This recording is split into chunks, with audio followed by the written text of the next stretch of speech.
The plan does include money for things like roads and bridges, but it also accounts for things like broadband infrastructure. I spoke with Labor Secretary Marty Walsh about how this plan could potentially impact Texans. The number of children attempting to migrate has remained high, but what has changed in terms of the care and treatment of those children? Things like police reform, strengthening indigenous communities. Why was the decision made to make those cornerstones of your campaign? We're just 2 weeks out from the start of early voting, and yet it feels like every few days there's a new legal development or some kind of news about the election process. And now yet another one as election administrators watch to see how they'll need to program ballots here in Texas. Texas has really been turning out to vote this year, with more Bexar County voters voting through early voting and mail-in ballots than the total number of voters for the election in 2016. Same goes for the full state of Texas. Erica, with such record early voting turnout already, should people be prepared for some long lines today? Sarah and Stacia, there's really no way to say exactly how many people will show up to vote today, but we're already seeing a lot of action here at Election Department headquarters. Workers have been here for about an hour getting things set up. Voters starting to arrive before those polls open up at 7 o'clock this morning. And as you know, around 57% of registered voters across Texas, and also specifically across Bexar County, have already cast their ballots, but there's still a good number to go. A lot of lawmakers say safety is top of mind, both in terms of health and the coronavirus and security in light of protests planned at the state capitol after touring the San Antonio Food Bank, lauded for serving double its usual clients right now, around 120,000 per week. Doug Emhoff shared why he hopes a Biden-Harris ticket could help families facing trouble keeping food on the table. COVID has wreaked havoc on the economy here in Texas and everywhere else. So look, it's pretty simple. Biden and Harris are going to have a plan for COVID on day one. They're going to rebuild the economy.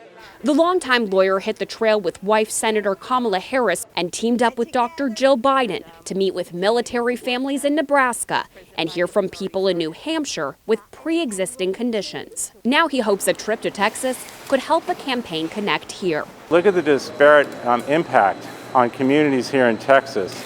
Deaths from COVID, families suffering. You know, I've been to Texas a lot virtually. I was just in the Rio Grande Valley. I met with an activist whose father just died, another one whose father just went to the ICU.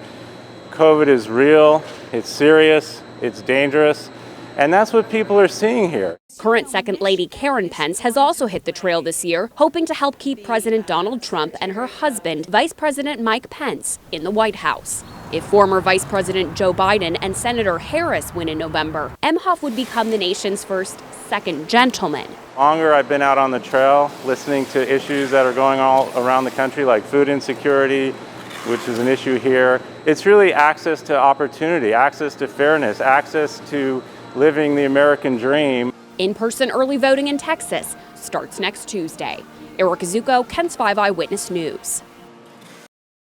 The Public Utilities Commission of Texas says that it regulates utilities and that it can revoke licenses or issue fines. But a chairperson says that it can't require generators to winterize their facilities, which was one of the major issues when plants went offline. I do not believe the Commission has authority, explicit authority, to require weatherization for generation. She says Texas Senate Bill 1133 originally had a provision that would have allowed them to do so. It was taken out. Instead, they just have to have a plan on file. I interpreted Senate Bill 1133, having that language come out that I didn't have that authority. If everyone thinks I have the authority, I'm more than happy to move forward. Bottom line, for many years, power generators have mostly answered to the market. We have very little oversight over generators at this point.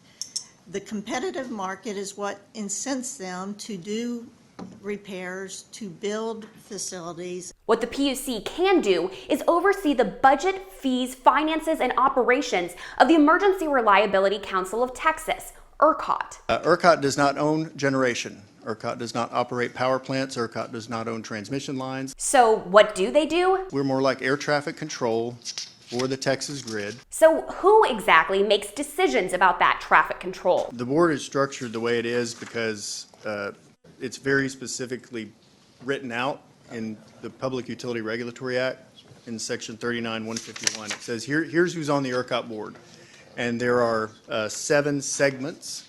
Those are industry segments, power marketers, IOUs, co-ops, munis, independent generation, independent retail providers. Some lawmakers criticize that approach, to which ERCOT's CEO says, Y'all pretty much made us, so you can change us. So obviously, if you want to change this, we'll do it that way. legislators have a chance this session to give those boards more teeth, regulate companies more, or make other statewide changes.